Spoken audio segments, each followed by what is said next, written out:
یہ انٹرویو صرف تعلیمی اور معلوماتی مقصد کے لیے پیش کیا گیا ہے۔ میڈیا اسٹار ورلڈ کسی بھی ہنسا، نفرت یا تعصب کی حمایت نہیں کرتا۔ یہاں پیش کیے گئے خیالات مہمان کے اپنے ہیں، چینل ان سے ضروری نہیں کہ اتفاق رکھے۔ ہلو، نمسکار، آداب، ست سری اکال اور السلام علیکم۔ میں ہوں محمد احمد کاظمی، لے کر آیا ہوں آپ کا پسندیدہ کاریکرم آپ کے روبرو۔ میڈیا اسٹار ورلڈ لگاتار آپ کو ویسٹ ایشیا کی خبریں، دنیا بھر کی خبریں ریفرنسز کے ساتھ پہنچا رہا ہے اور کچھ جانکار لوگوں سے ملاقات کرا رہا ہے تاکہ آپ کو صحیح صورتحال کا اندازہ رہے۔ نیریٹو صحیح رہنا بہت ضروری ہے۔ تو آج پھر میں تہران میں سینئر جرنلسٹ احمد عباس صاحب سے بات کر رہا ہوں۔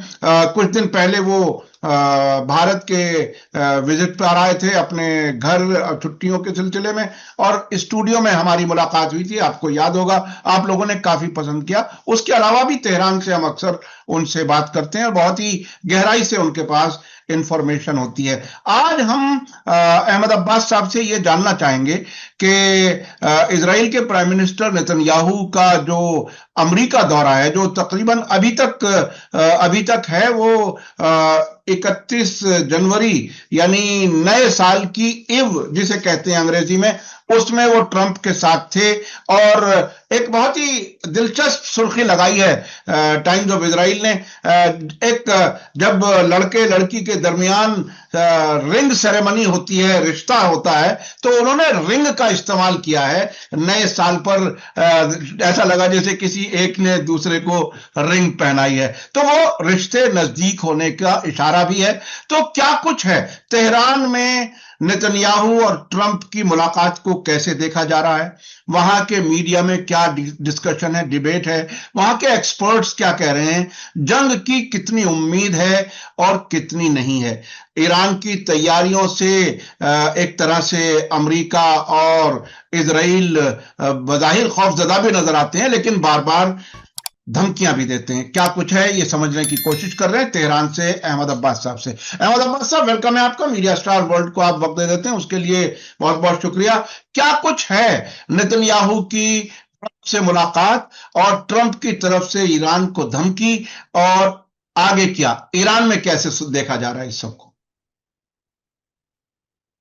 جی، بہت بہت شکریہ کاظمی صاحب، آپ کے ناظرین کی خدمت میں سلام عرض کرتا ہوں، آپ کی خدمت میں۔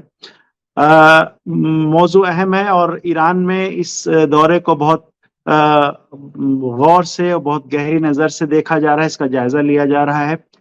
ماہرین کی سطح پر، جو سیاسی تجزیہ نگار ہیں، ان کی سطح پر اس دورے پر بس بہت خاص توجہ ہے، اور اس میں یہ ہے کہ بے شک جب تک یہاں پر نیتن یاہو اور امریکہ میں ٹرمپ کی حکومت ہے، تو اس بات کا امکان ہمیشہ موجود ہے کہ کوئی جنگ جیسی صورتحال پیش آ جائے، چونکہ اسرائیل میں بھی اس کو ایک بہت بڑی اپورچونٹی کے طور پر دیکھا جا رہا ہے کہ ٹرمپ اس وقت وائٹ ہاؤس میں ہے۔ تو اس صورتحال کی وجہ سے ایران میں جہاں تک بات یہ ہے کہ بھئی دشمن کی جو سرگرمیاں ہیں اور جو اس کی نقل و حرکت ہے، وہ تو اپنی جگہ پر ظاہر ہے جاری ہے اور جاری رہے گی، اور اسرائیل بے شک کوشش کرے گا ایران کو نقصان پہنچانے کی۔ اس کو روکنا ظاہر ایران کے بس کی بات نہیں ہے، نہ ایران کا وہ کیا کہتے ہیں کام کا میدان ہے۔ ایران کو اپنے طور پر اپنی چار دیواری اچھی رکھنی ہے اور اپنے آپ کو محفوظ اور مستحکم رکھنا ہے۔ یہی ایران کی اسٹریٹجی ہے اور اسی پہ ایران کام کر رہا ہے۔ باقی یہ ہے کہ جس طرح کی سرگرمیاں ہو رہی ہیں اس پہ گہرائی سے نظر رکھی یہ جا رہی ہے کہ چونکہ اب اگر آپ دیکھیے گا تو اسرائیل کی طرف سے صرف یعنی ایک تو کئی محاذ پہ کوشش اسرائیل کر رہا ہے۔ آپ نے دیکھا کہ 12 روزہ جنگ کے بعد سے اسرائیل میں بہت بڑے پیمانے پر امریکہ سے ہتھیار لائے گئے ہیں۔ اب کتنی بھرپائی ہو پائی ہے، اعلان تو بار بار وہ کر رہا ہے اسرائیل کہ اس کا جو ایئر ڈیفنس ہے اسے مضبوط کیا گیا ہے، وہاں سے لیزر پاور کا استعمال کیا جائے گا، اس طرح کی وہاں سے خبریں اسرائیل سے بار بار آ رہی ہیں۔ لیکن یہ بھی طے ہے کہ جو ذخیرہ اس کا استعمال ہوا ایئر ڈیفنس کا 12 روزہ جنگ میں، وہ پورا بھر نہیں سکا ہے، مکمل نہیں ہو سکا، اس کی بھرپائی نہیں ہوئی ہے۔ یہ سبھی کہہ رہے ہیں، سبھی اس لیے کہہ رہے ہیں کہ اس کے تقریباً جو میزائل اس کے لیے یوز ہوتے ہیں اس میزائل کا پروڈکشن سب کو پتا ہے کہ یہ سال میں کتنا پروڈکشن ہے، اور جو اعداد و شمار بار بار اب تو آ رہے ہیں وہ یہ ہے کہ خود امریکہ کا جو تھرڈ میزائل ہے 125 کے قریب میزائل وہ یوز ہو گیا، جو 23 سے 25% جو اس کا ذخیرہ ہے اور وہ یوز ہو گیا۔ تو اسرائیل کو بھی اپنے ڈیفنس کے لیے مشکلات درپیش تھیں اور آج بھی ہیں، اس کو اچھی طرح سے پتا ہے کہ ایران اس کو آرام سے ہٹ کر سکتا ہے۔ تو ایران کی اس کے ساتھ ساتھ جو تیاری وہ یہ ہے کہ خود امریکہ کو یہ میسج دینا ہے کہ اگر جنگ ہوتی ہے تو امریکہ کو نقصان اٹھانا پڑ سکتا ہے۔ یہ ایران کے لیے اہم ہے، اہم اس لیے ہے کہ کاظمی صاحب آپ جانتے ہیں کہ خود امریکہ کا جو جنگ کا سسٹم ہے وہ وہاں کے آئین کے حساب سے اعلان جنگ کا اختیار کانگریس کو دیا گیا ہے۔ آپ اس سے واقف ہے کہ ویتنام جنگ کے بعد ایک قانون بنا جنگ کے اختیارات کے سلسلے میں، اور اس میں یہ ہے کہ اعلان جنگ کانگریس کو کرنا ہے۔ ایک استثناء یہ رکھا گیا کہ اگر جنگ بہت محدود وقت کی ہو، یعنی 60 دن سے کم کی اگر جنگ ہے اور خرچ اس میں بہت زیادہ نہیں ہونے والا ہے تو امریکن پریزیڈنٹ وہ جنگ شروع کر سکتا ہے، اور اس کے لیے اس کے کانگریس کے اپروول کی ضرورت نہیں رہے گی۔ ہاں، کانگریس کو اسے انفارم کرنا پڑے گا۔ کانگریس میں جو دونوں ہاؤسز کے جو اسپیکر ہیں اور جو اپوزیشن کے جو لیڈرز ہیں ان کو، یا جو کمیٹیز کی جو الگ الگ کمیٹیاں ہیں ان کے جو لیڈرز ہیں، بس ان کو بتانا پڑے گا۔ تو ایران کی کوشش یہ ہے کہ جنگ اپنی توانائی کو وہاں پر پہنچائے کہ خود امریکہ کو، امریکی انٹیلیجنس کو بھی یہ لگے کہ اگر جنگ ہوئی تو امریکہ کو بڑا نقصان اٹھانا پڑے گا، امریکہ کی بیسس پر ایران جو حملے کرے گا وہ بڑا۔ تو ایسے میں امریکن صدر کے لیے بھی جنگ کا فیصلہ کر پانا آسان نہیں ہوگا۔ ایک میں اس پہ تھوڑی اسٹڈی کر رہا تھا تو اس میں ایک چیز یہ سامنے آئی کہ امریکن پریزیڈنٹ بھی اگر کوئی چھوٹی، یعنی 60 دن سے کم کی جنگ اور کم نقصان کے اندازے والی جنگ بھی کرنا چاہتا ہے تو بھی اس کو دو اپروول نہیں بلکہ اس کو دو طرف سے ایک گرین سگنل لینا ہوتا ہے، ایک انٹیلیجنس کی طرف سے اور دوسرا جو لیگل ڈپارٹمنٹ ہے وائٹ ہاؤس کے اندر اور پینٹاگن کے اندر۔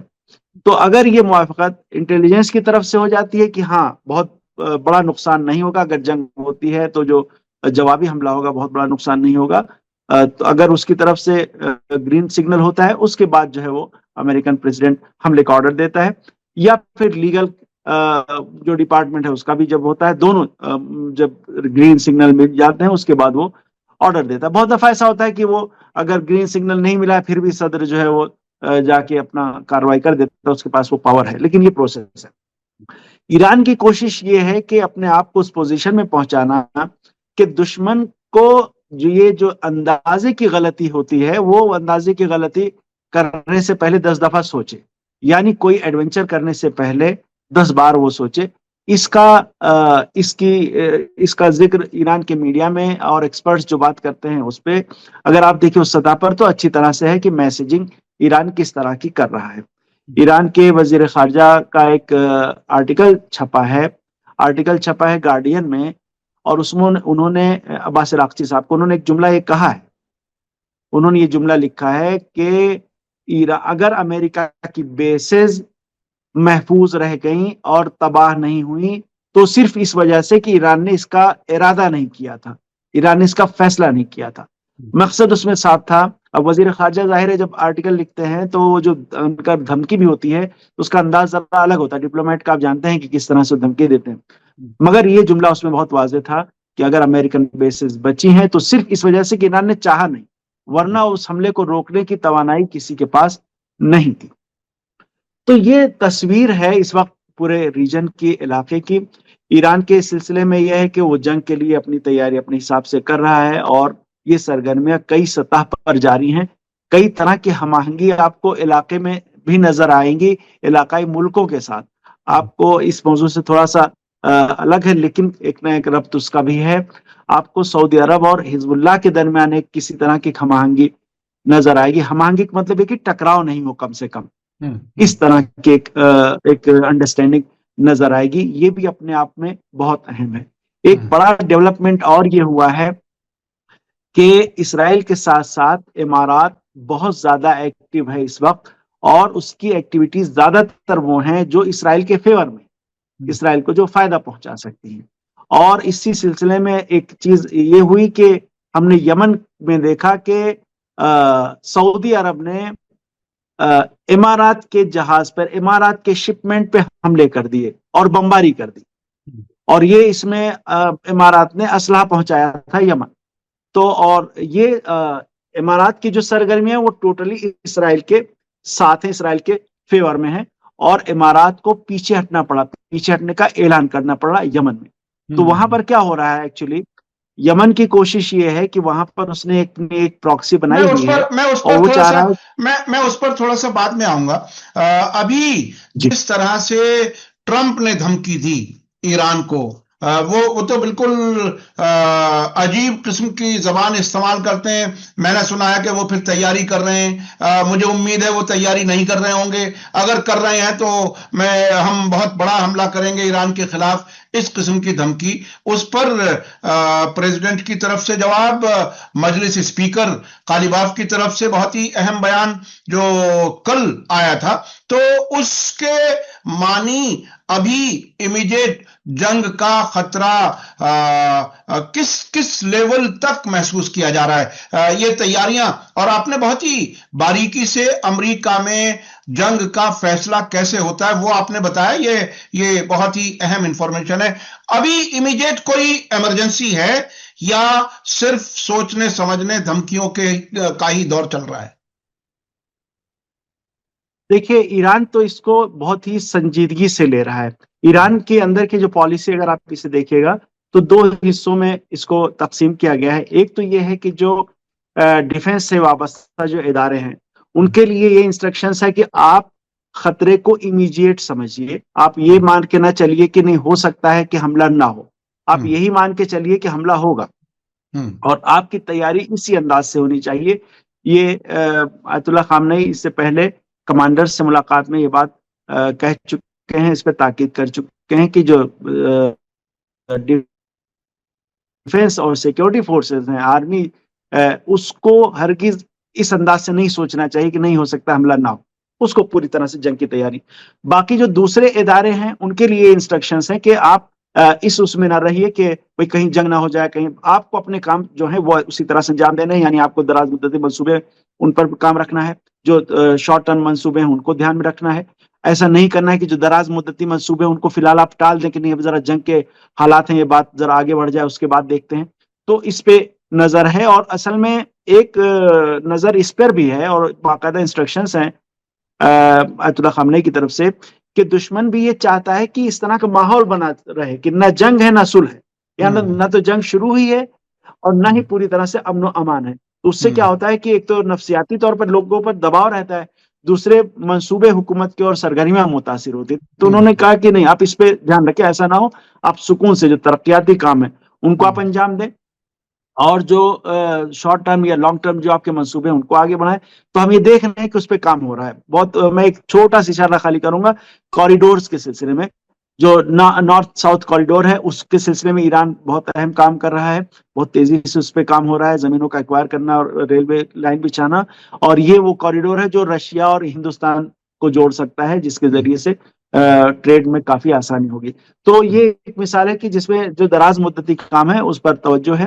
باقی جو ڈیفنس کی تیاری ہے وہ یہ ہے کہ ایک تو میں نے اس سے پہلے شاید ذکر کیا کہ تیاری ایران کی یہ ہے کہ ملک کے کسی بھی حصے سے حملہ کیا جا سکے اسرائیل پر، اور دشمن پر جہاں سے بھی حملہ ہو اس کے لیے پھر یہ نہ ہو کہ کسی ایک علاقے کا ہم اسی پہ ڈیپینڈ ہے کہ یہاں پر ہمارا ذخیرہ یہیں سے حملہ کرنا ہے، اس کو پوری طرح سے پھیلا دینا ہے۔ اس کے علاوہ یعنی دونوں چیزیں ہیں، ایک تو یہ کہ جنگ کے لیے پوری طرح تیار رہیے، ہر منٹ جنگ کے لیے تیار رہیے، اور ملک کی ترقی نہ رک پائے، ملک کی ترقی اسی طرح سے جاری و ساری رہے۔ یہ بالکل بہت ہی اتنا بیلنسڈ اوپینین ہے، جس طرح سے وہ کہا جاتا ہے نا، وہ مولا علی کا جو قول ہے کہ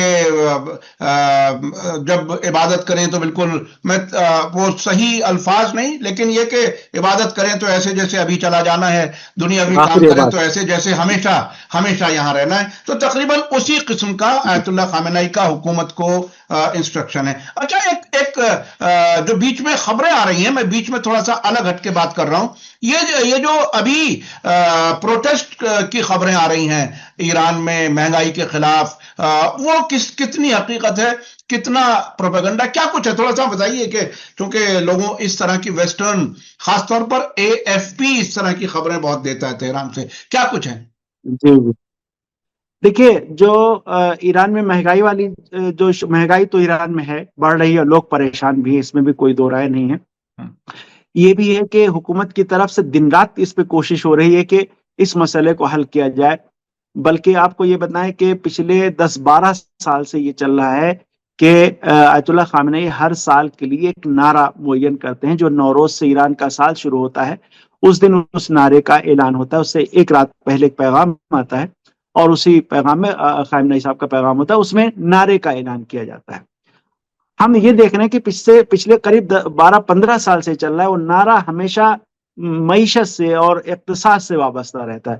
پروڈکشن بڑھایا جائے، پروڈکشن میں تیزی لائی جائے، لوگ اپنا پیسہ پروڈکشن پہ لگائیں، دوسری جگہوں پر کرنے کے بجائے. اس طرح کے نعرے بار بار ہوتے ہیں. اور جب نعرہ صرف ہوتا ہے تو نعرہ صرف نہیں رہتا، بلکہ اس کے لیے ایک فریم ورک بنایا جاتا ہے کہ کس طرح سے اس کو ہمیں زمین پہ اتارنا ہے. تو وہ کام ہم مستقل دیکھنے کو ہو رہا ہے. تو سب کا کنسرن بہت زیادہ ہے کہ اقتصادی صورتحال عوام کی بہتر ہو، لوگوں کی جو قوت خرید ہے وہ اس میں اضافہ ہو. دوسری طرف لیکن یہ بھی ہے کہ دشمن کی طرف سے بہت زیادہ، یعنی اسرائیل کی طرف سے، امریکہ کی طرف سے، یورپین ملکوں کی طرف سے بڑا شدید دباؤ یہی ہے کہ کسی طرح سے ایران کی معیشت کو ایسی جگہ پہنچا دیا جائے کہ عوام جو ہے وہ خود حکومت کے خلاف اٹھ کھڑے ہوں اور اس حکومت کو گرا دیں. ہمیں جو کام کرنا ہے وہ وہاں کے عوام خود یہ کام کر دیں. تو اس کے لیے باقاعدہ انہوں نے مسلسل کام کی ہیں، کوششیں کی. آپ دیکھ لیجئے امریکہ کی طرف سے جو پابندیاں ایران کے خلاف ابھی ٹرمپ کے آنے کے بعد سے جو لگی، وہ بڑی تعداد میں پابندیاں لگی ہیں جو ایران میں افراد کے خلاف، کمپنیوں کے خلاف، اداروں کے خلاف. تو یہ جاری. تو یہ اقتصادی مشکلات تو آ رہی ہیں اس وجہ سے کہ ایران کے ٹریڈ میں رکاوٹ آ رہی ہے. اب ایران اس کا کیا ہوتا ہے کہ پھر لوگ بہت سے مواقع پہ لوگ مظاہرے بھی کرتے ہیں. تو مظاہرے ہوئے، لوگ باہر آئے، سڑکوں پہ آئے مشکلات کی وجہ سے. اور پریزیڈنٹ نے اس بات کو مانا، اکنالج کیا کہ عوام کو مظاہرے کرنے کا پورا حق ہے، اور جو پریشانیاں ہیں اس کی وجہ سے اگر وہ سڑکوں پر آ رہے ہیں تو بالکل صحیح آ رہے ہیں. اور ان کو اس کے بعد انہوں نے اسی سلسلے میں اس لوگوں کی ناراضگی دور کرنے کے لیے کچھ اقدامات کیے، کچھ لوگوں کو ہٹایا، کچھ لوگوں کو لے کے آئے. تو کوشش تو دن رات اس کی چل رہی ہے کہ جو لوگوں کی معیشت، اقتصادی مشکلات ہیں، معیشت سے وابستہ مشکلات ہیں، وہ دور ہوں.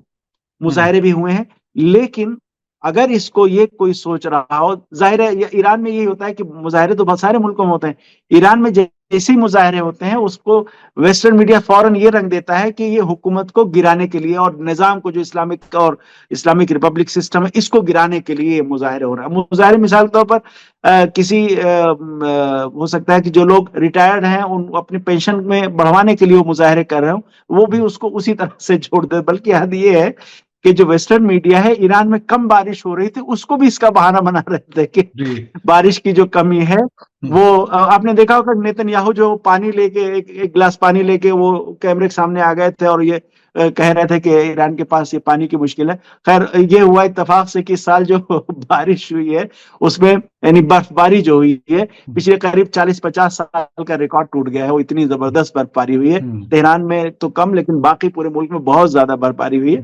تو یہ صورتحال ہے.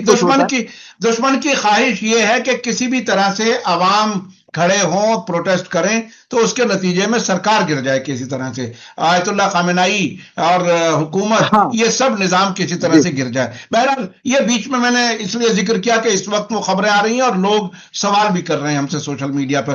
اچھا، اب ایک اور خبر آ رہی ہے. آپ نے ایک بار بتایا تھا کہ اس بار اگر جنگ ہوئی تو ایران ہر دن اسرائیل کے خلاف 2000 میزائل مارنے کا ارادہ رکھتا ہے. تو یہ جو 2000 میزائل ہیں، اسرائیلی میڈیا میں، ویسٹرن میڈیا میں یہ بتایا جا رہا ہے کہ ایران کے خلاف صرف 2000 میزائلیں ہیں جن کا وہ استعمال کر سکتا ہے. یہ کس طرح سے ہے، کیا ہے؟ یہ اسرائیلی میڈیا تو ظاہر ہے. دیکھیے اس میں اصل میں یہ جملہ ہے جنرل حاجی زادے کا، جو شہید ہو گئے 12 روزہ جنگ میں، اور ان کا یہ ٹارگیٹ تھا کہ ہمیں ایسی تیاری رکھنی چاہیے کہ ہم ایک دن میں اسرائیل پہ 2000 میزائل فائر کر سکیں. اسرائیل کا ظاہر رقبہ جو ہے اس کو دیکھتے ہوئے 2000 میزائل پھر ایسے ہیں واقعی اسرائیل کے لیے. اور ایران کے پاس یہ توانائی، ایران نے ثابت کر دیا کہ یہ توانائی ایران کے پاس موجود ہے. اگر وہ ارادہ کرے اور اسی کو یہ مان کے چلے کہ یہی اسٹریٹجی اپنانی ہے، تو اس کو روک نہیں پائے گا کوئی. اس لیے کہ ایران میزائل خود بنا رہا ہے اور بڑے پیمانے پر.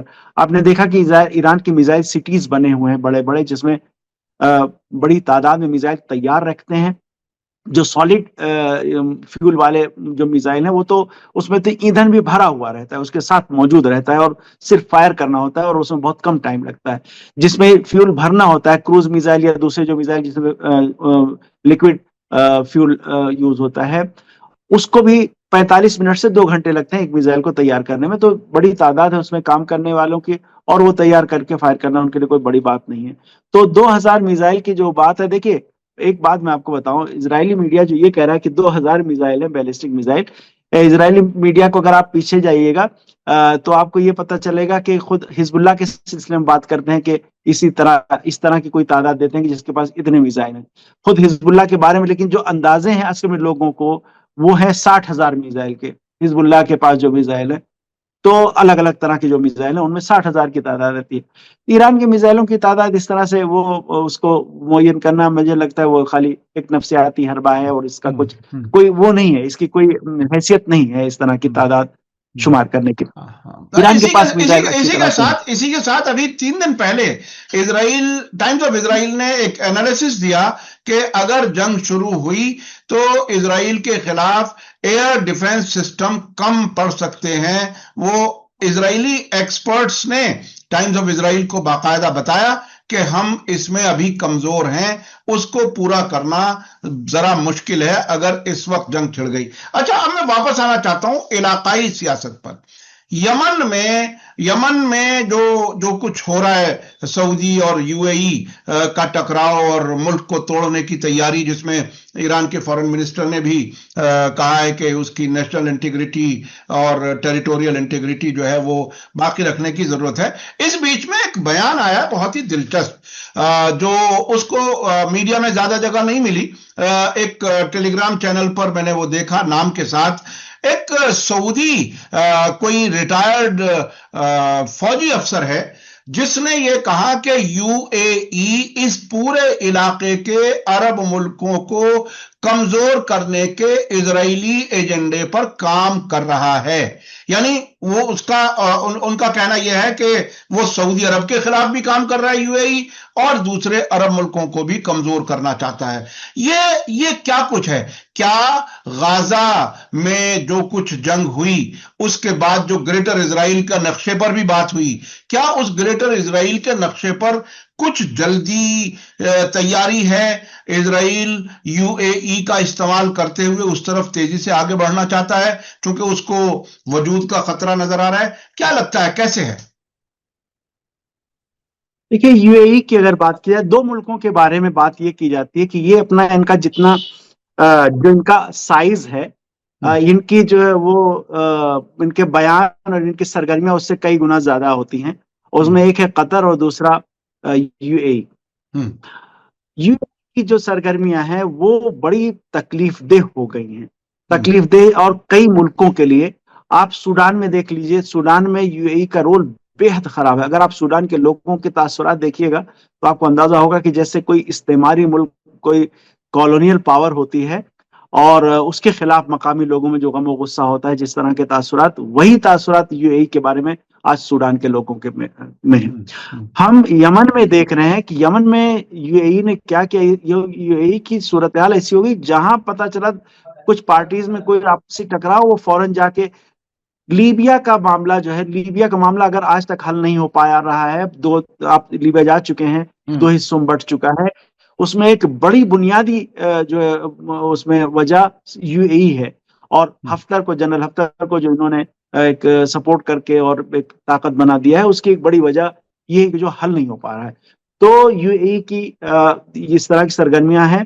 یمن میں انہوں نے کیا کیا ہے؟ دیکھیں یمن کی صورتحال یہ ہے، یمن میں اس وقت ایک بڑا علاقہ یمن کا جہاں پر ملک کی 70% آبادی بستی ہے، وہ علاقہ، اس کا بڑا حصہ انصار اللہ کے پاس ہے، صنعاء کے پاس ہے، ہوتی جنہیں کہا جاتا ہے، وہ ان کے ہاتھ میں ہے، اور وہی اس وقت یمن میں سب سے بڑی فورس ہے، سب سے بڑی طاقت ہے.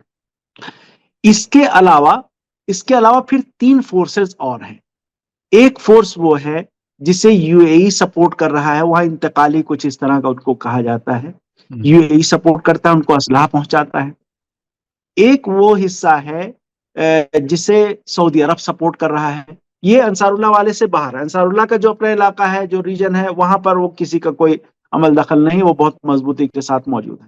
جو باہر کا حصہ ہے وہاں پر 3 لوگ ہیں، 3 یو اے ای کے سپورٹ والے لوگ ہیں، سعودی عرب کے سپورٹ والے لوگ ہیں، ایک اور ہیں جو تھوڑا الگ قبائلی ٹائپ کے لوگ ہیں، وہ الگ ہیں. اور یہ ساری چیزیں کہاں پر ہو رہی ہیں؟ عمان کے بارڈر کے آس پاس. عمان کو اس چیز سے بڑی تکلیف ہے کہ ہمارے بارڈر کے آس پاس مہرا کے ایک علاقہ ہے جو یمن کا، جو عمان کے قریب ہے. ان کا یہ ہے کہ ہمارے بارڈر کے آس پاس اس طرح کی سرگرمیاں نہیں ہونی چاہیے، اور اس میں سب سے زیادہ جو تکلیف دہ ہے سرگرمیاں وہ ہیں یو اے ای کی. وہ حملے کروا دینا اور اسلحے سپلائی کرنا. میں نے بھی ذکر کیا کہ سعودی عرب نے پہلے تو 5-6 مرحلوں میں یو اے ای کو اس نے وارننگ دی، اور آخر میں آ کے حملہ کر دیا یو اے ای کے جہاز پہ، جو الفجیرہ سے 2 شپ وہاں سے چلے تھے اور آ کے وہ یمن کے المکلا پہ وہ رکے تھے. سعودی عرب نے ان پہ جا کر اٹیک کر دیا، دونوں پہ مار دیا، اور اس کے بعد ایک بیان بھی جاری کر دیا کہ یو اے ای فوری طور پر یمن کے علاقوں سے اپنی فورسز کو، اپنے فوجیوں کو، اپنے افراد کو پیچھے ہٹائے. اور یو اے ای نے اس کے بعد یہ کہہ دیا کہ بھئی ہم تو 2019 میں ہی ہم پیچھے ہٹا چکے ہیں. اس طرح کی بات چل کیا رہا ہے؟ آپ نے دیکھا کہ جب پچھلے جب غزہ والا مسئلہ ہوا، یمن نے باب المندب، یعنی یمنی فورسز انصار اللہ نے باب المندب کو بند کر دیا، اس علاقے سے اسرائیل اور امریکہ کے جہازوں کو روک دیا. اب باب المندب کے ایک سائیڈ میں یہ لوگ ہیں، اسرائیل کی کوشش یہ ہے کہ دوسری سائیڈ میں اس کی اپنی فورسز آ جائیں، اور صومالی لینڈ کا ایک مسئلہ ہوا ہے، اس میں اسرائیل کا عمل دخل اسی لیے ہے، وہ چاہ رہا ہے کہ اس اسٹیٹ کے دوسری سائیڈ میں وہ جا کے اس کی فورسز بیٹھ جائیں. ایک بات. اور دوسری یمن والی سائیڈ میں اگر یو اے ای کی جو سپورٹ والی فورسز ہیں، اگر یہ مضبوط ہو جاتی تو دونوں طرف سے ان کا ہولڈ ہو جائے گا، پھر انصار اللہ کے لیے اس کو بند کرنا مشکل ہو جائے گا. تو یہ سارا کا سارا جو کھیل چل رہا ہے وہ یہ چل رہا ہے. اور مزے کے نہیں بلکہ افسوس کی بات یہ ہے کہ یو اے ای کا رول اس میں بے حد خراب ہے.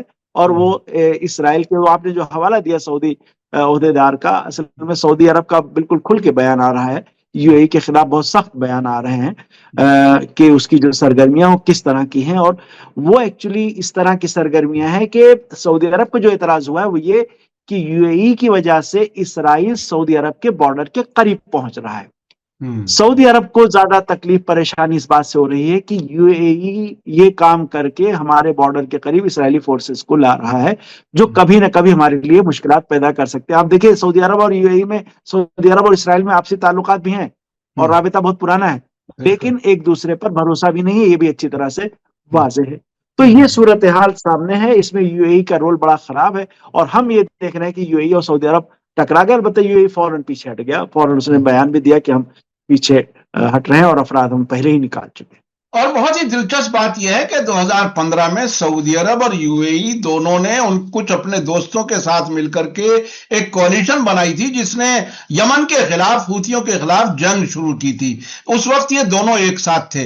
ادھر سوڈان میں بھی الگ الگ نظر آ رہے ہیں. تو بہرحال وہ صورتحال. اور مجھے وہ بھی یاد آ رہا ہے 2020 میں ایک خفیہ ملاقات سعودی عرب کے نیوم شہر میں اس وقت کے امریکی فارن منسٹر پومپیو کی موجودگی میں